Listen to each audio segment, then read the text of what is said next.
Alright, welcome to this update video. Haven't done one of these for a good long while. I've been meaning to, but I think with some recent announcements from Games Workshop, it's a good time to get an update done for the channel.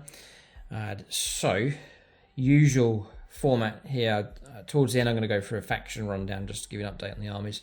There are some pretty cool announcements to make about what's going on with those. A showcase as well, got some new stuff that's arrived from Siege Studios, and again to update you about what's going on with some of the armies and actually show you some of the models that have arrived. So very excited about that as well. And then to discuss obviously 10th edition as well. I don't want to be too long with this video, just to give you an update, to give you a real good idea of what's going on with the channel, what to expect in the near future, all being well. So first thing to say is a big thank you to everyone that tunes in, especially to those that support the channel on channel membership and over on Patreon. It really does help keep the channel going. Now we're up to the point where usually, most of the time now, it's a battle report every Friday, it's a battle report every week, and then aiming on channel membership every other week for the bonus battle reports as well, coming out different types of battle reports available on channel membership. So it's thanks to people's support we're able to kick out that kind of content. I do want to keep it 40k focused. I've strayed a little bit in Star Wars. That was just a fun thing, but don't panic. It's just going to be like the one-off here and there, but it's still going to be a 40k channel for sure. So I think one of the questions that people have been asking is, why have you been selling stuff? I've sold a chunk of my Eldar collection's gone, my Firstborn Imperial Fists, I moved those on. I've sold other chunks and bits and pieces of armies on the channel. So Aaron's Death Guard's moved on, that's part of his collection that's moved on. But I've been doing 40k, got back into Warhammer 40k when I was 21, so it's well over 10, 15 years ago now. So when you've been in the hobby for a good while, this is for the channel and for my own hobby. So whether you're running a YouTube channel or not, this applies for your own hobby as well. You can't let things stagnate. I suppose it depends on each person's different, they have their own personality traits and so on. But I find that if I just hoard and store stuff, it can lead to stagnation, and that's not good. Keeping things fresh, keeping things moving. So part of that process is moving older stuff on. And it's not because it's like junk. It's because, you pass something on to someone else and it's fresh and new to them, and they can get loads of enjoyment out of it. And so that's the idea with moving armies on. Ones that I just have fallen out of favour, I'm not using them anymore. Like with the Firstborn Imperial Fists, I tried using them, I just wasn't keen on them anymore. And so I got to the stage where I'm going to move these on. But that hasn't put me off Imperial Fists, because I'm now pushing with a lot of enthusiasm to get this 2,000 points of Primaris Imperial Fists painted up. So by no means have I given up with Imperial Fists. In fact, they're like my number one faction at the moment. So it's strange the way it works, but sort of we just move on. As I move on as a hobbyist, but that keeps things fresh on the channel. And most 40k players that I know, apart from James, who seems to keep everything, most people move stuff on just as time goes on. It also means that when I move part of channel history on, someone else gets it, and I really hope that when these armies arrive, people use them and get a lot of enjoyment out of them. So that's the explanation, don't worry.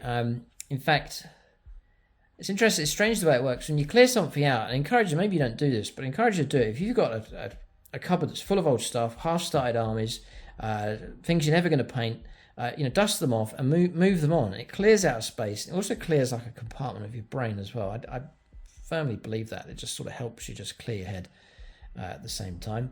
I've noticed, strange, because I've no real regrets about moving any of the stuff on that I've sold.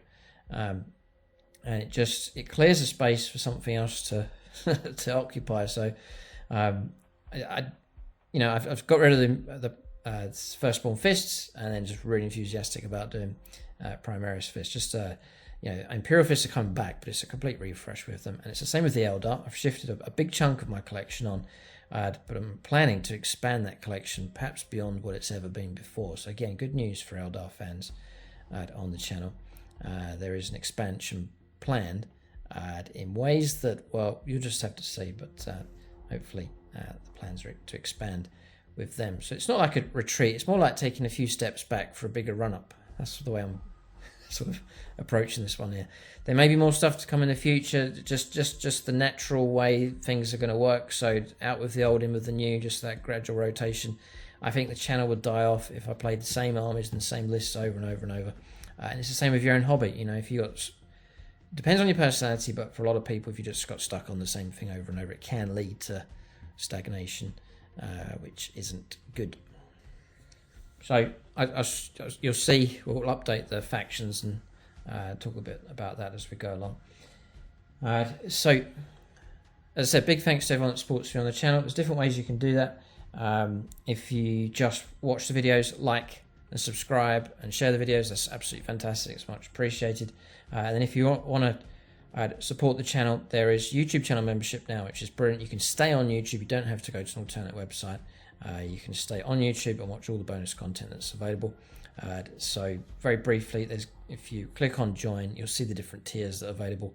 There's Guardian level, which is the lowest form of support, but it's, you know, all of it's much appreciated, and that gets you onto our Discord community that we have, which is all sort of painting stuff going on, rules discussions and all that kind of stuff over on there. If you play battle reports, you can take some pictures and then share it with the others, share your battlefield experiences and battle reports and so on. Then the most popular, which most people go for, is Aspect Warrior, which is the second level up.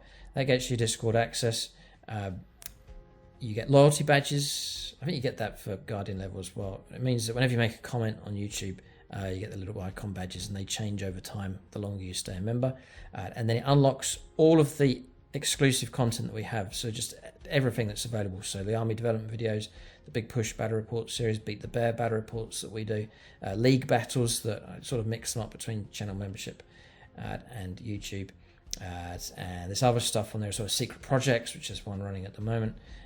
So it's that kind of extra content. So when you support the channel, it's not just supporting the channel. In return, you get bonus content as well, and then you get onto the Discord as well. And I've created two more. I'm sort of working my way up the Eldar hierarchy here. So the next one up is Exarch. For Exarch level, you get all the previous perks, and then you get name in the end credits, all of our battle reports. You'll see the names coming up at the end. And then Autarch level. So all of the previous perks. For Autarch, we create a name tag for you and assign it to a model in all of our battle reports. So you can follow your model around, follow the unit around, see how they get on, and actually be involved in part of the game. And then there's Phoenix Lord level, which is the highest level of support that you can do. All the previous perks, we allocate you to entire units in all of our games. You can face off against other Phoenix Lords and so on, and follow unit around to see how what glorious deeds it can do. And then you're also welcome to join us on the WhatsApp group with myself, Tom, James and Mike and the other Phoenix Lords. So there's some other perks as well, which we reveal once you arrive, but that's just the top way that you can support the channel. And over on Patreon, part of the proceeds go to help the channel. Part of the proceeds go to SSWG Wargames Club. That's the club that I play a lot of games at, and that's where I really got into wargaming, thanks to them. So bronze level puts you in the end credits. Silver level, shout out your name at the end of the game, and gold level is the gold level Patronic dice. So there's all sorts of different ways depending on how you want to go about doing it, but all that support is the survival of the channel. So it's just a way of keeping us going. In return, we'll keep this content coming. New armies on the way, and some things to look forward to, all being well. So Patreon link, the link is in the video description below, and then the link for joining the channel as well. You can go to the homepage, click join, and follow us on there. So I think I'll show you some models here. So Imperial Fist, these are some of the models that Siege Studios have been painting out. These are ones that they've sent previously. We've seen them in some of our games. But what an amazing job they've been doing with these. They're really, really nice. This is the regular Primaris Marine. So these are 5th Company. So they've got the black trim on the shoulder pads, like so. Very neatly done. They've also been painting up some of these as well. The Heavy Intercessors. Not a very popular unit, but I just love the Gravis stuff, and really fitting for Imperial Fist, or the heavy armor, heavy infantry type stuff going on. So that's ones that they've completed previously. I'm painting up a few of my own, so I've been working on Eradicators here. So that's just the wash stage. I've been experimenting putting washes over this. It seems to work quite well, just as a starting point. Siege have just sent me this through the post. So one of the Dreadnoughts now painted up for the Imperial Fists. I had been using the one for the Red Scorpions, but now I've got a proper one for the Fists. So with painting from Siege, I asked them, they're very flexible, what you can ask them to do. So they've just painted the model for me. I'm going to do the transfers myself because I've got the transfer sheet for them here. So I'm going to put a few markings onto this. And then also the basing, I asked them to leave the basing, I'll do that myself. So the model just came painted up. And then I've done my own basing just to match in with the basing scheme that I already have. But there it is. Now, a lot of people ask what level. That is bronze level. It's not even the highest level, but it's a brilliant job that they've done. So I've been thinking about what transfers to use. Again, it's going to be 5th company for this. So there he is. Now, I've got a couple of units to paint up. And then I'm about to post off the last of the stuff for the Imperial Fist. The dream would be to have this army functioning for 10th edition when it arrives and put the Imperial Fist into the league. The theme this year is sort of Chaos Rising, the number of Chaos armies coming up on the channel. And so a real good solid Imperial army to try and stop them would be a brilliant theme and should lead to some great games. Now, it's not just fists that Siege have painted up here. They've painted the Eldar avatar.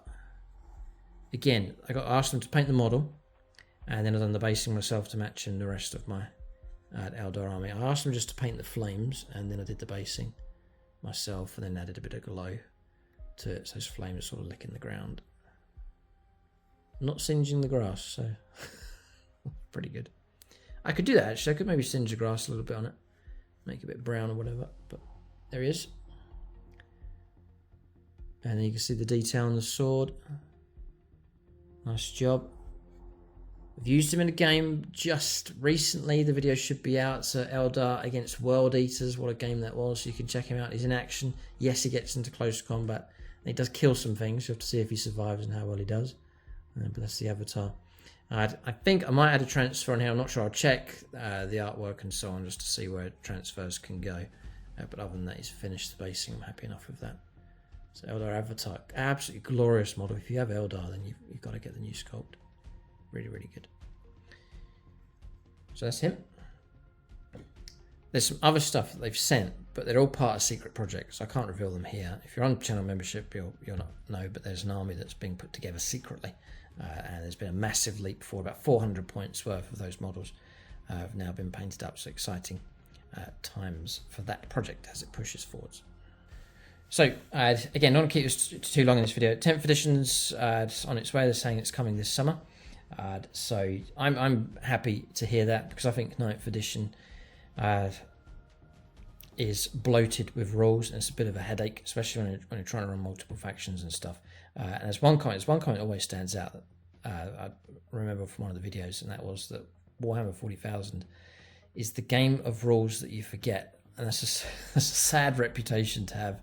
When there's just not the rules are bad, I think the game mechanics work fine, but there's just so many rules, and it just bloats the whole thing, which is a tragedy, and it's a shame because you're cutting off a chunk of people that just get fed up with the rules, or they're put off by so many rules they never even get into the hobby in the first place. It is a shame because 40k is getting more and more widespread, more and more in the mainstream with the computer games, films, and so on.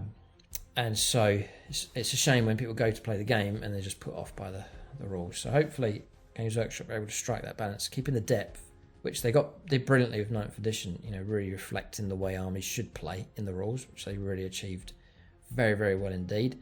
But trying to boil that down. They're talking about some of the footage they were saying about keeping the depth, but simplifying the processes involved, which I can see. There's so much stop-start to even a simple process of melee where you're calculating attacks and you're checking for buffs and bonuses, reroll ones, then you're checking stratagems to see if that impacts that. You roll your hit rolls, then there could be another stratagem, then the opponent might want to play a stratagem. With all that checking and rules flicking and remembering and rerolling bits, it just stretches a process out that should be and needs to be so much more simpler, just that nice flow. And there were other editions previously. I remember games, I think it's maybe 7th, dare I say, I think it was. But it was pretty streamlined. We could put armies on the board and hardly check the codex. You just knew the rules off by heart. And there were no stratagems and not much that could interrupt a game. You just play. And most of your time was spent just playing the game quickly, as opposed to rules checking and stratagems. And it's not just the process of doing that, but there's the thinking about it as well. You know, trying to remember what all the stratagems are, flicking through the book, because you don't want to miss out on stuff. Trying to remember all the buffs, all the relics and the wall of traits, and it's just too much of a good thing, sadly, for 9th edition. So if it sounds like Games Workshop have listened to that, and they're trying to make it more of a simple process for the game. If they are able to do that, then 10th edition should be very good indeed. The other great thing is they're saying that the rules are going to be made available, I think, for all the factions, free of charge online, and then printed cards to purchase. And you'll have like card profiles for each of the units, and you just put those on the board as your reference. I think the other thing they're saying is that army rules will be like on 2 pages and that's it. I think they're keeping stratagems, but it's just going to be a smaller amount that's available. If all of that is the case, that all sounds very, very good indeed. So I'm highly in favour of all of that. But we'll have to see. I think Games Workshop will gradually drip feed through the different aspects of it for people to chew over and to talk about. Let us know in the comment section below what other things you've heard that I haven't talked about here, and what your opinion is whether 10th edition. My opinion at the moment, until I know more, but my opinion at the moment, from what I've heard, is that 10th edition is going to be better than 9th edition. And I'm excited about it, looking forward to it. But you may disagree. It'd be brilliant to hear what people have to say in the comment section. I'd be very, very interested to hear what people have to say. So, 9th edition on its way out. Now, this is going to have an impact on the channel. We're preparing to get into a league. I don't think it's wise to go 9th edition for some games and then jump into 10th to carry on with the league.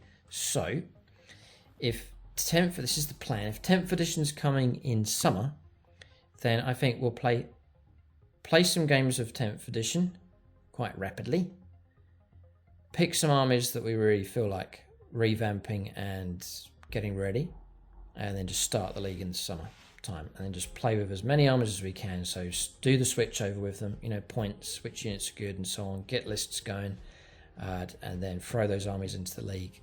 Myself, Tom and Mike. The plan is to do that, and then we just battle away and as many armies as we can get done, and usually pushing through to about sort of October kind of time, and then we'll go for the knockout stage and go for the sudden death, and then try and get a season champion at the end of the year. So I think that could work out okay. So in that gap, in the meantime, whilst 9th edition is here, continuing on with games, there's kind of that pressure off now of trying to develop like long-term plans with armies and stuff. As far as 9th edition is concerned, because I know there's a sort of a cut-off point. And usually when a new edition comes, everything just gets thrown up in the air. So old lists just go out the window, and it's just a big change around, which is a good thing. Looking forward to it. So there's that to keep in mind. I'm still going to push ahead with the list that I have for the fists, for example, and because it's models that I like. Cause this is the strength of it. It's stuff that I like. So whether they're good or bad, the units, I'll still try and make them work when 10th edition comes along, and hopefully not too much of a adjustment required on new models and so on. But in the meantime, I think I've called it a snap league. It's an idea to run, and that's like a mini league whilst we're in 9th edition, and to get some quick results coming through. So I think pick 4 armies. We're thinking 1 for Mike, 1 for Tom, and 2 for me, and then play off against each other and just immediately go to sudden death. And then just go, so 2 pair up, 2 games, one army against another army against another, and then the winner of each plays in the final, and that's it. And then we get some kind of super mini league and some result there for 9th edition. Could do that once, could do it twice. If you do it twice, you could then have a super grand final with the 2 winners fighting against each other, something like that. The plan with that, I think, will be to release those on YouTube and on channel membership as per usual. So if you want to catch all the action and be a full part of that league, then channel membership at Aspect Warrior level or above, that will get you access to that. So I think that's the plan. Let us know what you think in the comment section regarding that idea. So yeah, I'm just going through these factions here. There's no need to dilly-dally. Tau Empire. Very much liking the Tau at the moment. I like their list at the moment for 9th edition. Obviously, it's all going to get thrown up in the air. Just generally happy with the army. Obviously, I've expanded out and done this super controversial, quirky droid army. I've just planned to play a few fun games with those, sort of the Warhammer 40,000 versus Star Wars battle reports, but it'd be a minor feature on the channel. The initial landing of it's arrived. I've done all the painting tutorials and so on. Just a few fun games here and there with them. But Tau Empire, really like Commander Ghost Side. He's done well in recent games, and the Tau list has been strong enough. So happy enough with the Tau. Drukhari, again, happy enough with those. I'm not sure. I'll wait for 10th edition to see what's going on. There could be an upheaval with these. I'm not sure how it's going to work with Drukhari. They've been one of the stronger factions on the channel for sure. Then Adeptus Mechanicus. This is an army that I've revamped quite recently. Rebased the entire army into the sort of muddy brown dead grass kind of colour scheme going on, which I think was a massive improvement. As far as gameplay is concerned, I think the AdMechs still need work. There's some nice themes going on. Big units, multiple units of infiltrators and rust stalkers, very cool. I've got cavalry on the way. I've been using cavalry, but a revamp needed with those. But again, now that we know 10th edition's come along, I think I'll wait, hold fire with these, and just observe 10th edition, and then make some decisions with the Adeptus Mechanicus. Thousand Sons, as again, strong faction. I've done okay recently. A little bit not keen on using them because of 9th edition, because they're so complicated. There's so much stuff that the psychic phase just...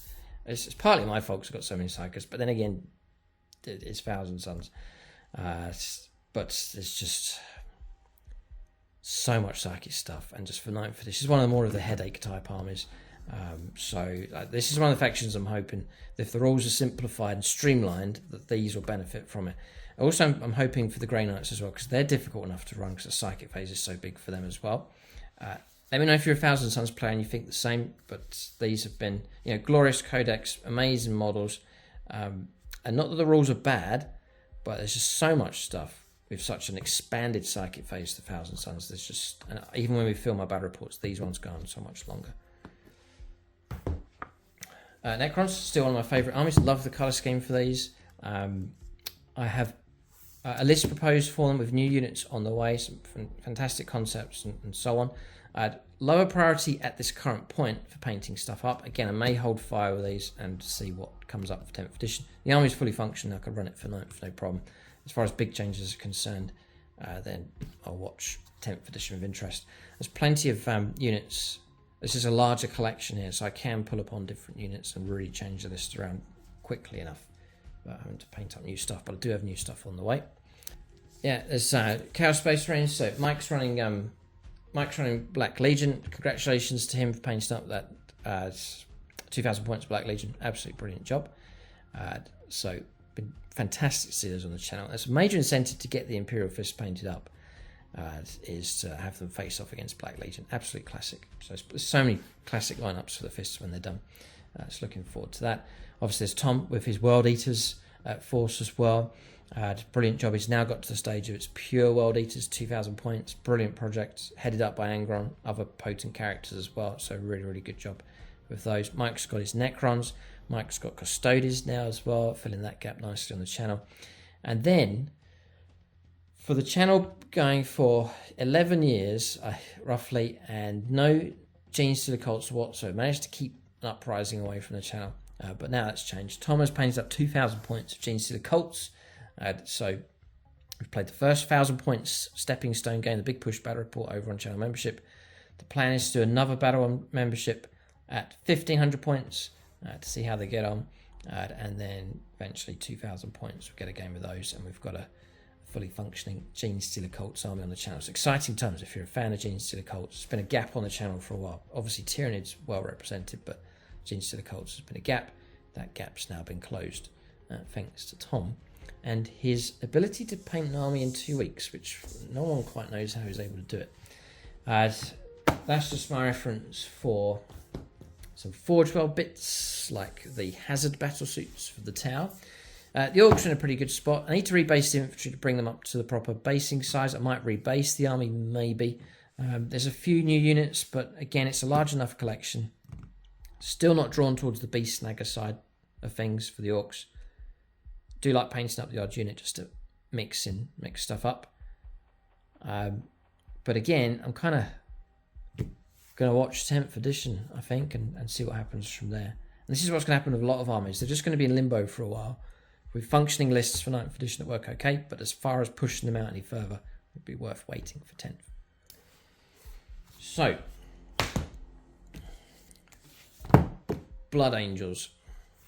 This is where things get a little bit... You see, see what I have to say about this. So, for Blood Angels, I'm pretty set on, and by all means you can try and persuade me out of this. Don't worry, I'm not selling the army, but let me know what you think in the comment section, because this is the time to try and influence things. And obviously on Discord and membership videos as well with army development. My Blood Angels army currently runs with Firstborn and Primaris.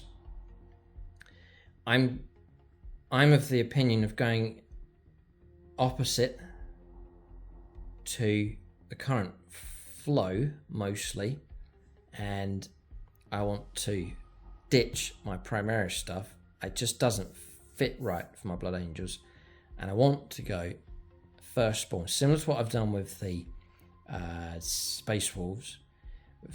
I love the Firstborn models, and the ones that are unique to the Blood Angels: Sanguinary Guard, Death Company, units like that, and I want to run those for this Blood Angels army. And so if I start running Primaris, I honestly don't, I'm not so keen on Primaris fighting alongside Firstborn Space Marines. They're just, the Space Marines are two different sizes, and it's never sat quite right. I do like pure Primaris. I love the Primaris models, don't get me wrong. The Imperial Fist army that I'm working on is pure Primaris, 100%. And so it seems to me, I like it, I enjoy it more when I'm doing pure Primaris, and then pure Firstborn just seems to sit so much better. Let us know in the comment section if that's the same with you. I'm sure there's a lot of people that just are not bothered. So Primaris, Imperial Fists, and my Red Scorpions. Two different armies. I want to do completely different styles to each other. For Space Wolves and Blood Angels, I want to go Firstborn. So if I ditch my Primaris stuff, which makes up about half the army, I'm then back to pure Firstborn, and I can expand out stuff. So Sanguinary Guard, I can expand them. Death Company, yes. Bring those into the list as well. So there's all different options. Now, there's a couple of interesting things going on. Firstly is the announcement and the reveal of the resculpts for regular Firstborn Space Marine Terminators. So, Firstborn Marines, in the grand scheme of things of Games Workshop, cannot be going into extinction. They must continue on. And if Games Workshop are going to resculpt all the Firstborn, which I think surely they must as time goes on, that means you're going to get some utterly amazing models. Rescaled slightly as well to how they've done it with the Chaos Space Marines, for example. They haven't turned them into Primaris type stuff. They've kept them at the Firstborn size. And then, so therefore, Firstborn Marines must surely continue on for regular Space Marines. So that's exciting stuff. If you can imagine resculpts for Firstborn Blood Angels units, I mean, that's going to be... You see what they did with the Khorne Berserkers. Imagine resculpted Sanguinary Guard, upscaled and real sort of brilliant sculpts, or Death Company and so on. Very long-term exciting stuff. So I'm gonna revert back to Firstborn, hold the line with those. Something different as well, I think, to run them and see how they get on. And then keep the Primaris so that where I could focus on them properly. So that's the idea with those. So I hope they don't go down turning everything Primaris. So it'd be Primaris style Sanguinary Guard and then just dump Sanguinary Guard. I don't think they'll do that. I hope they don't, but I'll have to see what happens in the near and long-term future. So that's what to expect with the Blood Angels. And when I have Space Marine chapters, I really want to try and make them strongly themed. So I'm not just painting like red Space Marines and then yellow ones, and then it's not much difference. But each one's very strong in its theme and tries to reflect what each of the chapters is about. So turbulent times, changes in the wind for the Blood Angels. Tyranids. I think there's a lot of new Tyranid stuff on the way by the looks of it for 10th edition. So very much look forward to expanding that collection, getting hold of some of the new stuff, and just have a revamp with the Tyranids. And again, I'll just hold 5 of those. The current list seems to be strong enough. I'm having a lot of fun with the current list as well. As I've said, it all goes out the window when the new edition comes along. Eldar is the army I'm currently working on. Yes, people have been asking, are you getting any Psychers? Yes, they are on my painting desk at the moment. I've been saying that for a while. So I've been busy painting droids and then painting Imperial Fist units and so on. I have been working on the Eldar. I painted up the new Autarch. I've rebased the army as well, just to tie the whole thing in. And then I've got a couple of Warlocks to paint, the new sculpt ones, and then the Farseer and the Jetpack I'm planning to run. So I plan to incorporate those into the list. Get those painted up for the 9th edition list, and then get those active on the channel. Very much been enjoying using the Eldar. Harlequins, been quite active with those. So quite limited in its range. So really it might just be adapting to the new rules of stuff that I have. It's not really an army to expand very much. It sort of constricts and expands as time goes on without having to really change much around, because there's not too many avenues to go down with Harlequins. So I've heard rumours there might be new stuff for them, but I don't know. We'll have to see. So that's the Eldar. I had said about expansion, I'm not going to announce anything yet, but I've sold a chunk, but it's not a step backwards for the Eldar. It could be a few steps back for a bigger leap forwards in the future, but I'm not saying anymore. Space Wolves is a new, I'm not sure if it's out yet, but it'll be on a YouTube membership development video for them. I really want to try and do well with Space Wolves. So a while back I ditched any Primaris stuff from these and just went pure Firstborn. No regrets about that. Love the theme of the army. Very Wolfpack style going on with character dreadnoughts and so on. Terminators buried inside infantry, and it's just real fun army. The new list I propose has got a bit more bite to it, literally, for the Space Wolves, and I'm thinking of rebasing them onto some kind of muddy, frosted basing colour scheme, and to make them a bit more grimdark, to muddy them and dirty them up a little bit, to make them a bit more campaign battle hardened kind of look, as you see in a lot of the artwork just here. So there's a project there with Space Wolves, just to get off that standard grey basing that I've been doing and get them some nice themed basing to match in with the Space Wolves style. So that's the plan with those. There's some work to do on the Space Wolves. No way am I planning to sideline them. I'm actually looking forward to doing a big revamp on them and to expand the army. And yeah, further good news is that the expansion I've planned for the Space Wolves, the models are almost here. They're in the post at the moment, and then Siege painted the army originally, so I'm going to send off a unit to them to top up, get them painted up with the new units. Again, Firstborn. Space Marines, already mentioned. Imperial Fists. This is the most hype at the moment for me. Starting to break through the different stages here for the Imperial Fists. I've ordered the very last of the stuff. When that arrives, I'll send it off to Siege Studios and they'll paint up the last of the units. And I've got a couple of units to paint myself, and then that army's done. Pure Primaris, strong emphasis on Gravis for the Imperial Fist. Lots of bolter type stuff going on with them. And some units that are rarely seen, which I think is a tragedy. So try and bring them into armies and onto the channel to give them a chance and try and make them work. And something a bit different and nicely themed for the Fists. The Red Scorpions, once I finish the Fists, I'm going to try and push the Red Scorpions. Again, it's pure Primaris and a completely different theme going on compared to the Imperial Fists. So that's that with the Space Marines. And oh, how we need them. We do need Space Marines to stand up against the rise of chaos on the channel, because we cannot let chaos, this is a Xenos friendly channel here, so chaos cannot be allowed to take over. So chaos rising, but surely it must be put down. We'll send the Imperium in first, and then the Eldar can save the day, perhaps, is the idea. That's the update for the channel. Give you an idea what's going on with the factions. 10th edition's on the way, so it's kind of we know what's coming potentially in the summertime, so we'll hold fire with a lot of the armies. I think before I try and do any big revamps. The ones that I'm currently working on, I'm going to stick to the plan with those. So Eldar stuff, Imperial Fists, those are the ones that I'm pushing at the moment. Space Wars I want to revamp, can even start that soon with those as well. The other armies I watch with interest. So still going to play games with them, it's not going to be a problem. But watch before making any big changes. See what happens with 10th edition. And the idea is to do a snap league, so some sudden death knockout games, mini leagues. Just dot those, either do one set or two sets of those. Just we've got some nice sort of semi-competitive games going to establish mini champions. Just to close off 9th edition, I think would be a good idea. And then look forward to 10th edition and try and do as much of a full-on league as we can through to the end of the year. So that's the plan. So don't be alarmed. Some stuff's being sold on. but more armies and units are on the way, and not every army is announced in these videos. You'll have to wait and see what comes in the future. But thanks again for your support. There's all different ways you can do that: Patreon, channel membership, links are in the video description below, and that's a great way of supporting the channel. It's much appreciated and helps us keep the content flowing. So do leave comments in the comment section below. Thanks for watching, and tune in next time.